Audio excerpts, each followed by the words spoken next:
Alexa. And I'm Nicole. What's up, girl? Oh, living the dream life, one Burt's Bees at a time. You're so obsessed with...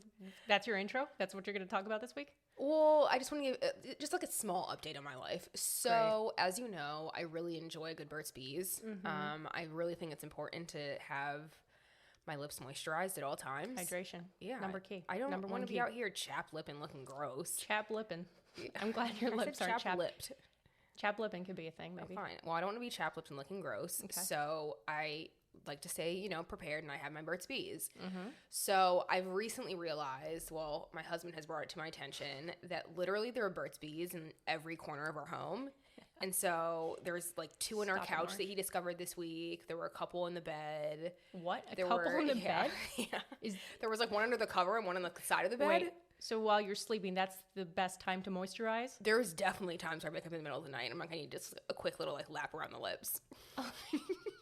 You're just dreaming, having a good dream, and you're like, actually, I'm feeling a little crusty right now. Let me break out of this dream and moisturize. I like toss. Like when you toss and turn, like you like wake up for that hot second. Yeah. If I toss and I wake up for that hot second and my lips feel dry, I'm like, oh, we gotta fix this shit. This isn't right. Do you ever scream out Bert in the middle of the night? And would that be an issue for your husband? I feel like it would. I haven't done that.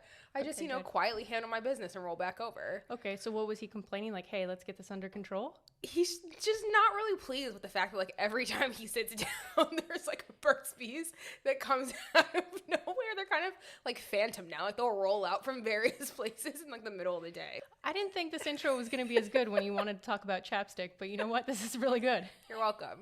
So I say all that to say that I'm trying to scale down on my Burts so that they are not assaulting people as they come into our home. Good. Okay. Noted for when I come over. I'm going to wear a raincoat. So now I'll go from, like, 3 Burt's Bees in the couch to just 1. Okay. All right. Let's see. I'm interested in this. Let's see if you're able to actually do this. I don't know. I'll keep you posted. Okay. How are you? What's going on? I'm not as moisturized as you, I don't think, but I have discovered that me and the wild don't really get along. Okay. Not surprising. I'm a little prissy, some might say. No. A little high maintenance. I like my 21st century luxuries. So, at night we have 2 dogs and we have to take them out to use the restroom. And that's the extent of my outdoor adventure, walking my dogs. Okay. So it's also late at night. You walk them. You don't really, sometimes you just like let them off of you open the door and you're like, go dogs. Correct. I like to avoid as much outdoor fun, in quotation marks, as possible. Okay. So on this one night, my wife and I go down, and like you said, I don't try to veer too far away from our building, our apartment complex, but my wife was holding the door open, and I walk about 3 feet, maybe, outside of the door to make sure that the dogs are good as they go to the bathroom. And out of the corner of my eye, it's nighttime, right? I just see this like this like animal, and I swear to God, I think it's a coyote. So I literally turn to my wife and I go, babe, there's a coyote. Nico, Teddy, right? I'm trying to get them back. In this part of LA. Okay. This crazy ass Karen came up to us like a month ago being like, your dogs are off leash. There's coyotes around, don't you know? Oh. And we're like, what? But we're not in an area of Los Angeles that coyotes would be. No. But that got into my mind, right? So I see this huge animal from the corner of my eye, and I'm thinking, I got to save my precious dogs. I look again. It comes out of the shadows. It's a freaking cat, a fat cat. It's a tiny fat cat. And it's just like... It was like 20 feet away in the light. And you're like hiding from a cat. It fucked with my mind is what happened. So you were hiding from a cat. Yeah. That was fat and probably couldn't even walk very well. I start cracking up. And on my way back, again, I'm 3 feet out, right? My wife is cracking up at me, right? We went from like thinking we're going to have to defend our animals to the death to this like cute, chubby cat coming out being like, meow. I turn around and I swear to God, I'm not making this up. A fucking opossum comes out of the plants and is walking toward me, and I scream. I go, ah! I scream. It looks at me. Its whole body jumps off the ground, and because it gets scared at me. It was probably scared, right? And it runs back, and I run in the house. That's my week. So maybe you should stay inside. I'm gonna stay inside. Moral of the story: outside is not for you. I'm gonna borrow one of your Burt's Bees. I'm gonna get comfs on the couch and call it a night. I've got like 10 that you could borrow, so okay, I actually have about 20 new ones, so I could also just give you a new one. Okay, perfect. I don't know. All right, well, outside's not for you. Not for me. Outside may also no longer be for El Chapo's wife. outside is definitely not somewhere she can be anymore. It's sneaking up on her real fast. Unfortunately. Who's El Chapo's wife? Well, okay. So El Chapo, huge drug lord. He's now in prison for life. He's finally in prison, I should say. And so for now, for now, we'll get to that. His wife may not be too far behind. So his wife's name is Emma Coronel Aispuro. Well, I'm making that up. Fantastic. How is that? How's accent. my Spanish? Okay, cool. So she was born in San Francisco, but really grew up in a rural, kind of impoverished area of Mexico. She was born into the narco life, so her dad and her brothers were part of drug trafficking and allegedly kind of worked for El Chapo at a mid-level before she was really a part of El Chapo's life. And they also allegedly, in air quotes, cattle ranched. I'm not really sure how that fits into the drug trade, but, I guess we all have to have our legitimate business on the side. I think they poppies was like a big thing for a lot of these farmers where they would farm. Also turn poppies into heroin? Exactly. Okay. That's my point. I'm saying, well, the farm is relevant. You didn't ask if they were growing corn or heroin. Fair, fine. Just saying. And a brief acknowledgement that, there's extreme poverty in Mexico. And so although some people might not grow up thinking their dream would be to be in a cartel and live this life, I don't know how many of them really have a choice. Right. Because there's so much pressure, I think, to get into them or pay up or face death. Yeah. So, making it a little serious for a second, but let's get back into it. So she's this teenage beauty queen, right? She's supposed to be very beautiful. And she meets our guy, Joaquin El Chapo Guzman. Love it. Is his name. Also love the name Joaquin. Was kind of inspired, like, that could be a cute boy name. But, should I say that it was inspired by El Chapo? I might need to rethink it. I'm just, a little side note. So he at this time is, the most wanted drug lord, especially in Mexico, but I think in, all the world. And she's supposed to be at this beauty competition when she's about 17 years old. Keep in mind, at this time, he's about 50 years old. Those exact age is, not really known. Yum. Not really. The personal details about either of them are very few and far between until we'll see what happens and how she handles it. But he's been married 2 or 3 times before this, and now I think he has about 15 children. I don't know how many he had at the time, but that's the man. He's got a basketball team. We're setting this up for her. Well, so what I love is that apparently the day that she announced her candidacy for this, this festival that she ultimately, competes in for the Teenage Beauty Queen thing, El Chapo came in with a motorcade of 200 scooters.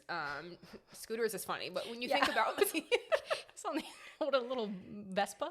I mean, listen, they're in a different country. We are obviously not a super Vespa scooter country, but I imagine this. And so there's 200 scooters driven by guys in ski masks. And so he also had 6 planes fly in, and he gets off of one with his AK-47 across him.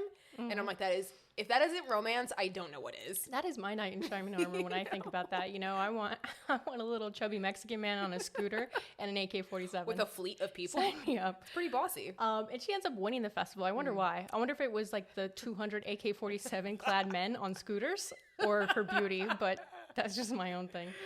They get engaged shortly after that. She marries him in 2007, basically as soon as she turns 18. That seems normal. Not creepy at all, right? Feels like a Law & Order SVU episode waiting to happen. He has some decency, right? He was 17? No. 18? See. So you think he waited until she was 18 to just do anything? Maybe he has some manners. I don't know. Maybe a little gentlemanly.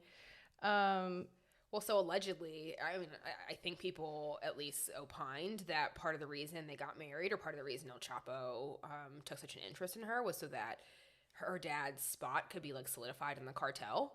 But also, at that point, do you really have a choice? If your dad is in the cartel already and trying to gain more clout, and then El Chapo, who runs the cartel, comes in again with his AK-47 and his fleet of scooters, where's your choice in that? I can't get over this imagery of a fleet of scooters just coming to my daughter's beauty queen pageant. And I'm like, yes, this is my ticket up. Love it. No, you're right. I think it can't hurt. I don't know what her father actually felt or her brothers, but this guy is not the nicest cartel leader. He's definitely not asking for permission. So. Yeah, that, and I think it's just safer to be in his good graces, and whatever you can do to get him on your side, please do. And to give you a little background about who this guy is, so he's run the Sinaloa cartel and drug trafficking ring for almost 30 years. So long. He's definitely this cartel is like one of the most powerful cartels reaching throughout North, South America, Europe, and even Australia. It's insane. And they control most of the crossing points for drugs at the U.S.-Mexico border. And it's estimated that he's smuggled more than about $12 billion worth of drugs over his time. I wonder if Trump's wall has helped with that at all. Yeah. Well, he's a tunnel guy, so I don't know. He's a tunnel guy. He's gonna have to build that wall in the ground. I don't know. So he really kind of spans the gamut too. He apparently deals in cocaine, meth, heroin, and marijuana. And they kind of coin him as the brains behind this extensive network of underground tunnels, to Alexa's point, to move drugs around. And of course, they also use, boats and planes and submarines. So he really has no boundaries. He does not take no for an answer and is going to get his drugs wherever he's going one way or another. Yeah, and the dad continues to be part of the drug ring for a while too, even though he's later arrested. But he was doing his thing, and allegedly he also had his men kidnap, torture, and kill people, basically enemies of the cartel, whoever owed him money, whoever he felt like, really, it sounds like. This guy's he's not a nice guy, and that's kind of how he rose up in the ranks, because he was known for being particularly vicious, actually. And that's saying something, because a lot of these people are pretty vicious. And while he's building his cartel and kind of getting, really international kind of dominance, Emma, is in the background. And so for the majority of their relationship, nobody really knew anything about her. They obviously knew of her. They knew that she got married. At least people from their, towns did. But the only picture of her in public circulation was from her competition back in 2007. So I say all that to say there's really no attention being paid to Emma, but she's married to him. And so in 2011, they have these twin girls in the U.S. And, people at least speculate that she had the kids in the U.S. so that they would have dual citizenship, since they obviously primarily lived in Mexico. So it didn't really make the most sense, but they could have been here. It could have been for health benefits. You just don't know. But the dual citizenship thing makes sense. And so at this point, El Chapo kind of begins a strong history of being arrested and then not being arrested or really escaping over these years. And so historically, I guess he's been good about escaping. So after his first arrest in 1993, he spends a little bit of time in prison. I guess it ends up being 8 years. But he escapes in 2001 in a laundry cart by some reports in the prison. So a little shady. But he knows how to talk to those prison guards and pay them off, right? Imagine being the guy, you're just like the laundry guy at the prison. You're like, do, just gonna clean some socks today. El Chapo's like, I'm getting in, let's go. You're like, oh no. Well, so apparently he paid these reports, or it cost him this first escape around $2.5 million in bribes. Crazy. It worked. God, a laundry cart, as simple as that. So not to be outdone, he gets out. And then he ends up getting arrested in 2014. So he couldn't evade them for too long. Nope. But that's a pretty good run. It's a couple years. Couple years of freedom. Yeah, you're on the run for a while. And then this one, he did even better. So in 2015, just a year later, he breaks out. And this time, I think, in a more outlandish way, I really love this, he breaks through a tunnel that was dug right under his shower cell. To him. It's 18, apparently the hole from the to drop into this tunnel is 18 inches by 18 inches. That's so tiny. It's so tiny. So, in case you didn't know, El Chapo is slang for shorty. Okay. So I'm like, oh, good thing this guy's so little. He can, nug. Yeah, a little 1.5 foot by 1.5 foot. He's like, bloop, I love it. Well, so allegedly the cartel, to make this all happen, bought land near the prison, so they could dig the tunnel from this land to the prison. So the tunnel ends up being a mile long. And allegedly, I don't know how they did this, and I would love to get details, but they snuck a GPS watch into prison so they could figure out exactly where his location was to then dig this tunnel. Right. And so they stock up on all these weapons and have an armored truck, and then had a motorbike in the tunnel on rails that had lighting and ventilation, so he could, to your point, bloop down out of his shower, hop on this motorbike and ride the mile. That was the funniest thing. Looking at the pictures, I imagine an actual motorcycle, and he's just driving. It's no, it's like a Disneyland ride, right? For sure. It's on a fixed track, and some guys at the other end pulling the rope, getting him on this Stop little it. They motorcycle. weren't pulling it. I think it was at least. Okay, I might be embellishing a little bit. That's what I'm just poor like young cartel. He's like, I gotta earn my keep, like pulling El Chapo for like a mile. No, but it's crazy. And I guess when he went through it too, their lights, he was like smashing the light bulbs so that it'd go dark in case the prison people, when they went after him, they'd be like, it'd be all dark. And I didn't see that. I love it. So I'm just picturing this guy because he's short, but he's not that. He's a little guy. Yeah. It's just really impressive, and it's crazy how much corruption and collusion there must be in these prison systems, because how can nobody hear this tunnel being excavated? I mean, clearly you don't watch a lot of prison shows from my prison knowledge. Extensive prison watching? I have watched a lot of prison shows. It's quite loud, so I feel like there's always things going on. I mean, I assume this is, based on my one-on-one knowledge of this situation, but I think that they probably were waiting until the daytime when people were like out at the yards and out eating and there's all this commotion, and then digging it then. And then at nighttime they would stop because it obviously just gets so quiet. Mm-hmm. But on top of the fact that like it's El Chapo, I mean, how hard were they fighting for this to not happen, to protect their lives and probably their families' lives ultimately? Yeah, and I think, if Laundry Cart was $2.5 million, I can't imagine how much this was. Right. So who do you pay off to not hear, in quotation marks? So he escapes. Then he gets arrested again in early 2016. He's recaptured after this escape, and actually this time he's extradited to the United States about a year later. He fought heavily against being extradited to the United States. He even assassinated one of the Mexican judges who was overseeing his initial extradition proceedings while he was jogging through Mexico City. Wow, that's sad. Well, I think it's worth also noting what extradition is. So extradition basically occurs when a jurisdiction or a place, really for lack of better terms, delivers a person who's accused or convicted of a crime to another jurisdiction. And so that basically the second place's law enforcement now has control of that person and what happens with the with the legal kind of issues here. And so I think there were a number of reasons for extradition here. To start with, I think, as we've kind of alluded to, the Mexican court and prison system is maybe not amazing, not getting 5 stars in terms of keeping people in prison and how they handle these issues. And so, he's already paid off kind of countless officials and police and escaped to maximum security prisons. So yeah, I think that's hard. How are you going to keep this guy accountable in Mexico? Right. And also during these times where he was serving in prison, he was really able to run his operations for the cartel from Mexico. Because again, like you said, he had people paid off. So apparently his prison stays were actually quite nice. Like he had the guards delivering him nice meals, messages. And so by being sent to the United States, he's not going to get this treatment anymore. You're done, right? I mean, I think he's in solitary for like 23 hours a day in the United States. Very different. And the other thing too is like the judges and the jury members are less likely to be intimidated. So not just the people in prison, but the jury members, less able to get bribed. And there are fewer legal tactics he can use to allow his lawyers to continually delay a trial, which was happening when he was in Mexico. His lawyers were just delaying.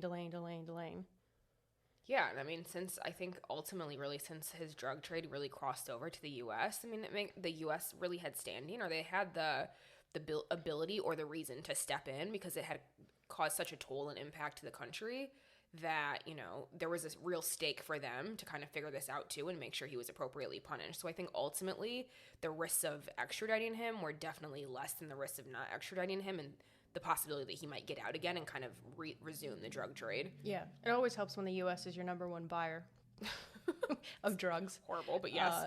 That's why we fund it. But anyway, not the U.S. government, just the people here like to buy his drugs. Yeah, I'm not saying that our administration that I know of, but that's not a topic we'll touch this time.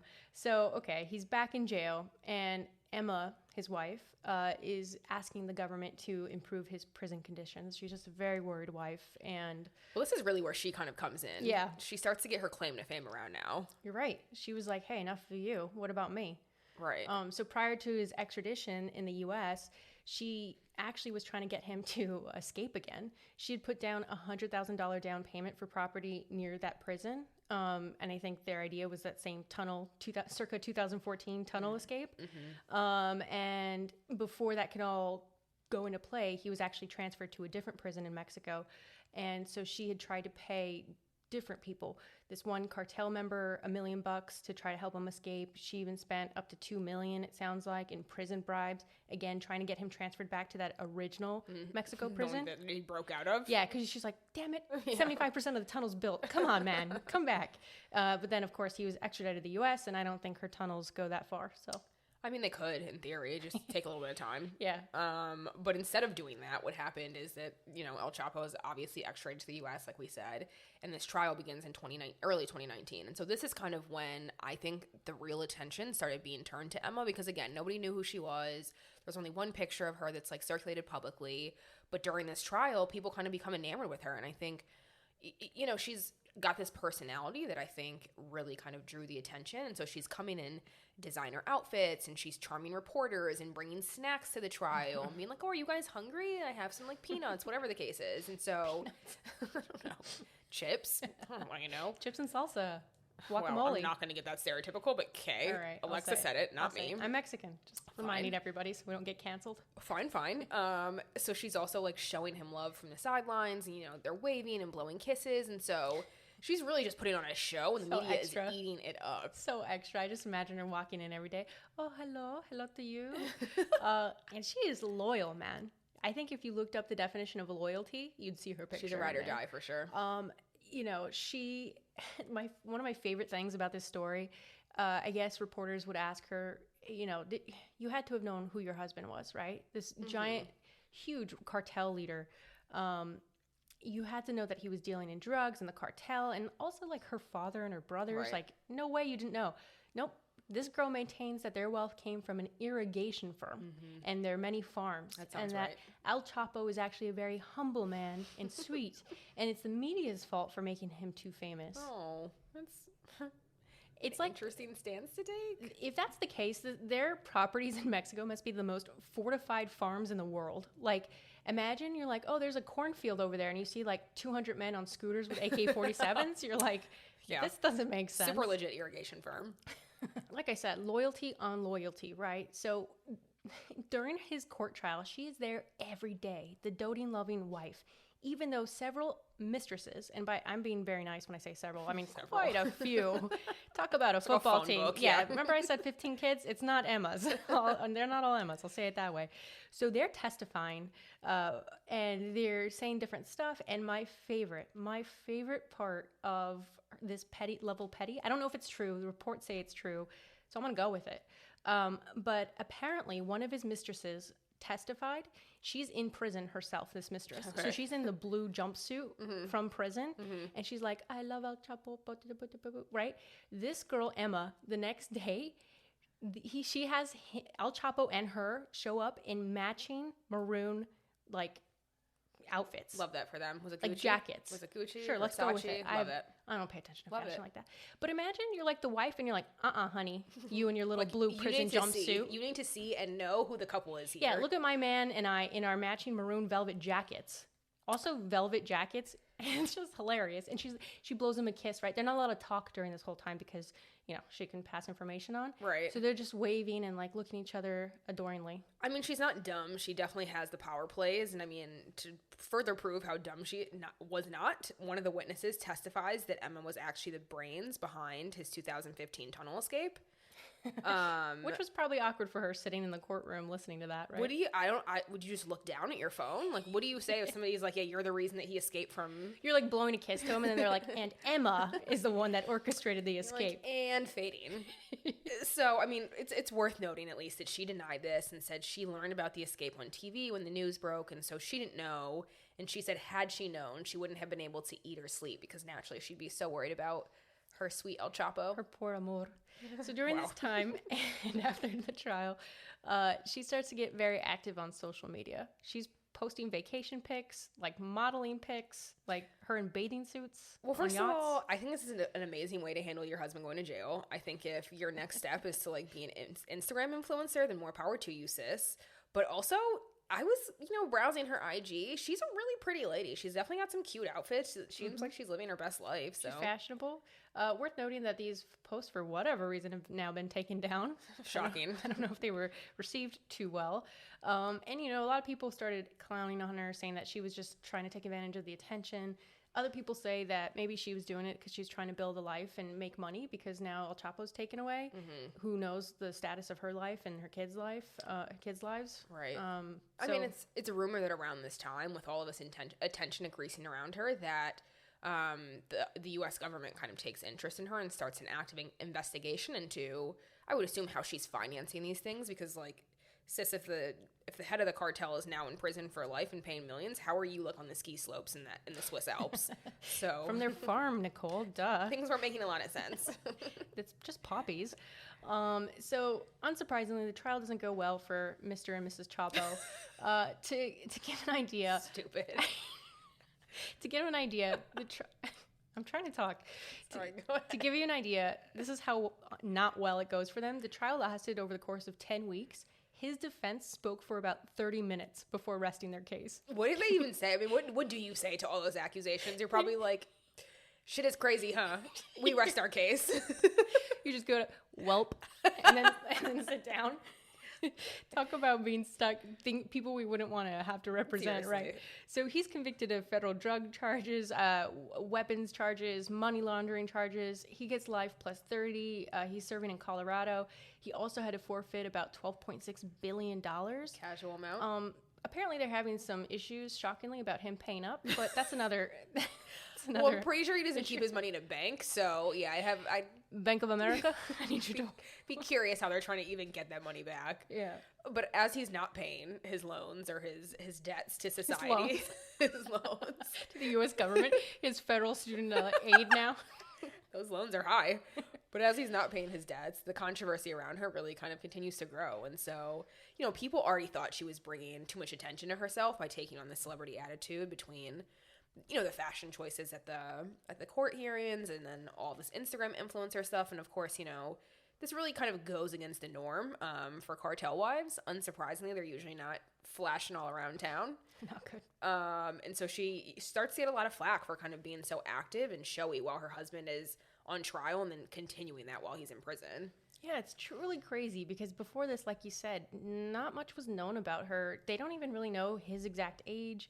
You just saw this one photo of her. It was announced that they had kids, and that was it. Right. And then now she's like on social media everywhere. Well, so it only continues. After the trial, she ends up launching this fashion line in his name, and I guess he signed his name and signature over to her. It feels quite formal given that he's behind bars, but okay, whatever works for you guys. And then in late 2019, she appears briefly on some reality show for families of drug traffickers. It's called The Cartel Crew. Super humble, definitely low-key, never would be able to know what that's about, but it's mostly relatives of convicted traffickers complaining about feeling judged by society. I'm sorry, I just think that this is hilarious. Cartel Crew, I never heard of this show before we did this research, so I obviously looked into it and I watched her How much did you watch? I just watched her clip. Okay. But it was hilarious because she's like talking to, I don't know, other cartel kids? Is that what we can call them? She's a cartel wife. Put some respect on her name. I think she was talking to the children of, like, the son of this big cartel leader. Okay. They're on the back of a yacht sipping, like, sparkling wine. And she's complaining. She's like, sometimes you just want to do what you see normal people do. And she asked for advice to start as she's on a yacht. Is that how normal people live, Emma? This is, by the way, everybody, genuine laughter from us because it's so ridiculous. And she was asking them for advice on how to start a clothing line in her hubby's name. You mean Mr. Chapo? Yeah, El Chapo, Mr. and Mrs. Chapo's clothing line. Because apparently these other kids had started a cartel, like a clothing line themselves. And this guy who's giving her the advice, he goes, yeah, it's so unfair because no one initially wants to work with you because of the narco stigma. And I'm like, yeah. Shocking. Probably. Nobody wants their life in jeopardy? No way. Yeah, you have the Medellin, like, son, heir, like, hey, do you guys want to sync up and come up with some new kicks? You're going to be like, okay, good, thanks. Sure, yeah, okay, sorry. Well, so at some point, it's rumored that she starts to become worried about her safety, and so she wants to come back to the U.S. So recently, just last month in February, she voluntarily surrenders at the D.C. airport on two charges, I guess. So one is conspiracy to unlawfully import and distribute illegal drugs, and acting as an accomplice. And the second charge was aiding her husband in his 2015 escape, and then the attempt in 2016. Which is, okay, this is crazy. Before we dive into these legal charges, which I know you're going to break down for us in a second, it's crazy that this was voluntary. Apparently she already had a defense attorney, suited up and ready to go before she turned herself in. There's speculation that she had already entered into a cooperation agreement with the U.S. government to provide information in exchange for leniency in her own case. So she must have known she was under investigation. Interesting. So basically none of this was unexpected. And there's some speculation that maybe El Chapo told her to surrender so she can live without worry and, not have anybody on the run. Right. Or, she was actually worried and started to reach out to the U.S. government. Maybe stuff was going down with the cartel and she didn't feel safe because she's the wife of somebody who's no longer in power. And usually that means there's going to be a vie for power. Right. In the cartels. I mean, she's grown up in the drug trade and with this narco lifestyle, so I'm sure she could read the writings on the wall, and she, to your point, knew that she was probably in jeopardy, not only because of realistically somebody else wanting to take control of the cartel, but also because she's been flashing all around town and people are now like, kind of threatening her. So yeah, don't put her business, because I think his sons by another woman were in charge, and I don't know how they felt about it, but I know people were like it was not looking good for her. Right. So break it down. Let's go back to the legal stuff. I know you love this stuff. Okay, so the first one, she's got conspiracy to unlawfully import and distribute drugs. So conspiracy is essentially an agreement between two or more people to commit a crime in the future. And so this seems to be based on kind of her allegedly assisting El Chapo and the cartel and his sons in running the business. I saw at least that some evidence that they had is that she was allegedly kind of passing messages to facilitate drug deals while he was in jail. And so while he's hiding from the authorities, the U.S. government kind of intercepted some messages between her and El Chapo's sons, and even her own dad, who I guess at that point had not yet been arrested. And they even further, I guess, have about 100 current and former members of the cartel who are sources who are going to corroborate her involvement with the cartel and show that she really ultimately was a messenger and kind of leading some deals in the background while El Chapo couldn't. That's crazy. Over 100 people turned. Yeah, but I also feel like if they're just charging her with conspiracy, because again, it's just a conspiracy is an agreement between two people to commit a crime.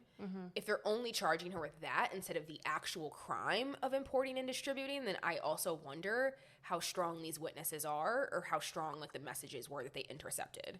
Right. There's a lot to it. And I have to say, I was looking at this stuff and it came out some text exchanges between her and El Chapo before one of the raids where he had been tipped off. And so he was able to get out. So apparently he texted her, any weapons there, love? Do you have a gun? He asks her. And she goes, I have one of yours that you gave me. Is like so sweet. Again, romance. Like imagine him being worried about her during a raid. He's like, hey, sweetie, do you have the giant AK-47 and the bulletproof vest? Do you have your Glock? Okay, sweetie, XOXO. See you later for dinner. It's one of my favorites. Love it. I love that he loves her so much. And so the other half of that charge after the conspiracy is the importing and distribution of drugs. So that's pretty obvious. It's just bringing drugs into the U.S. and distributing them. And again, they were pretty serious high-level drugs. It included meth and heroin and cocaine. So yeah, whole first charge basically is her being in agreement with somebody, probably really just El Chapo and his sons, to import and distribute the drugs in the U.S. Right, and the other one is aiding El Chapo in his escapes, the 2015 escape via the tunnel, and then the failed attempt to get him to escape in 2016 before he was extradited to the U.S. So the U.S. government is, of course, building this case right now, but apparently they have some evidence of her trying to help him.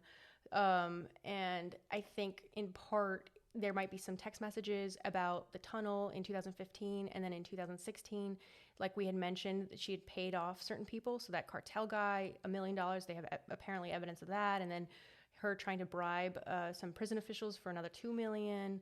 And some, I think, like you said, there's cartel members who are defecting and who are cooperating and saying, yeah, I saw this. Right.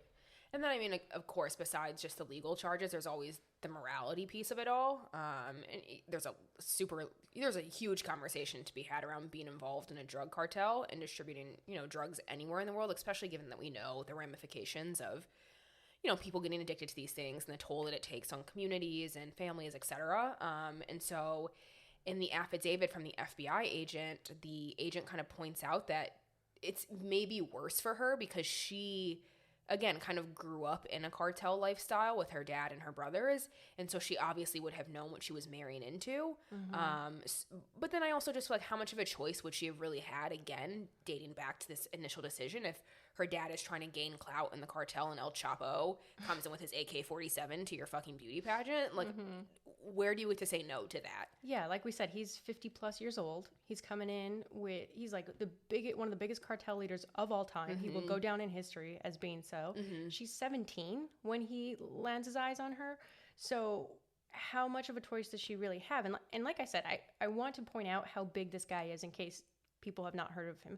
He's been compared to Al Capone and Pablo Escobar with how powerful he is and how violent he is. Emphasis on violent. I mean, who knows how many people he has killed himself or has ordered hits on. And I have to tell you, after I read about him more, I was a little scarred. I was like, oh my God, this guy is vicious. No, he's like crazy.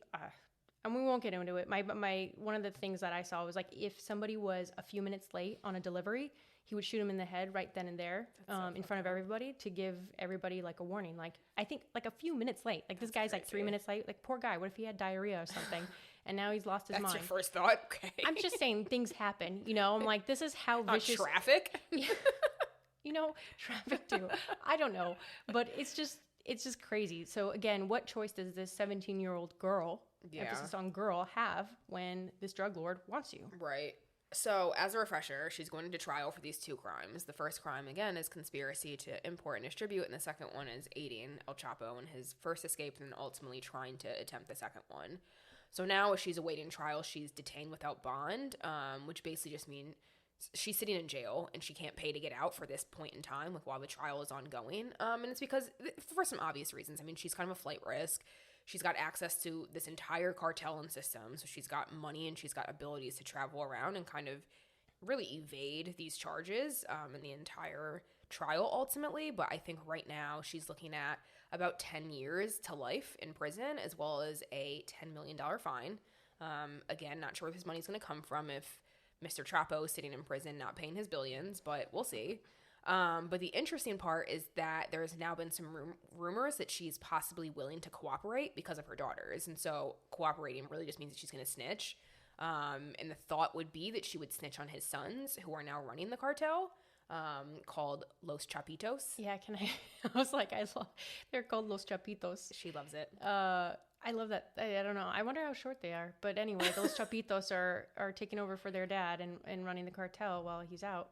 Yeah, and so, I mean, ultimately, if she cooperates and snitches on them, which I think is a fucking horrible idea, given that family, but it would ultimately mean that she gets a reduced sentence, so she wouldn't have to do that 10 years to life. She might not have to pay the $10 million fine, and she could possibly get to live here in the U.S., and even more than that, she would, be able to enter into the witness protection program, where they try to basically keep her safe, which we know is it's not foolproof. People have found witnesses in the witness protection program and killed them. So again, I don't know that I'm going to side with her on snitching on Los Chapitos here. Yeah, don't tell on the Chapitos, please, por favor. And people have acknowledged that she's not a big player. Like you said, the conspiracy charges are conspiracy charges. There's not quite evidence that she herself is like, in the tunnels smuggling. And it's unusual too that the government is going after her. They don't typically go after spouses. And it may be because she was being flashy about it, but there's some speculation that it actually might be a symbolic move on the part of the Biden administration, actually. In October 2020, this powerful Mexican military general, who was also an alleged, I'll say, drug lord, his nickname was El Padrino, the Godfather, to give you an idea of the fear of this guy. But he was arrested on drug charges in Los Angeles. But the Trump administration, instead of trying him here, sent him back to Mexico to be dealt with. Smart move. Yeah.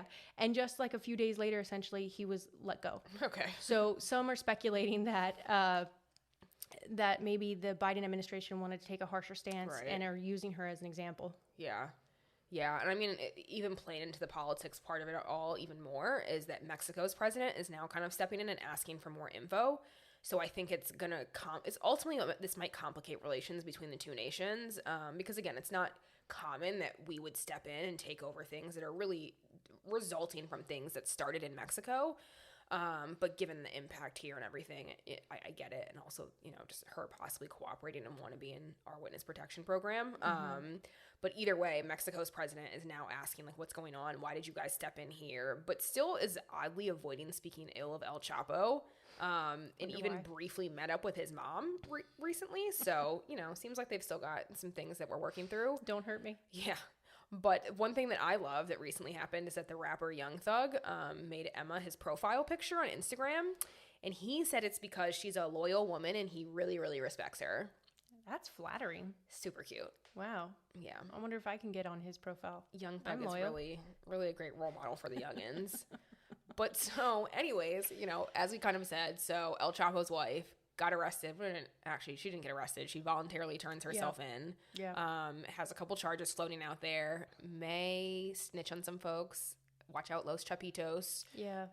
Maybe not. I don't know. Who knows? It's very weird. We're going to have to see what happens with this one. Well, so what's your advice for this episode? Well, to your point, I'm going to say snitches get stitches.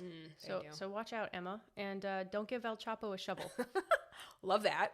Mine would then be, don't try to be an Instagram influencer if you're also evading the law and the authorities. That's really good. I'm writing that one down. Solid advice, right? Yeah, I want to make sure I remember that one. Never thought about it before. Yeah, thank you.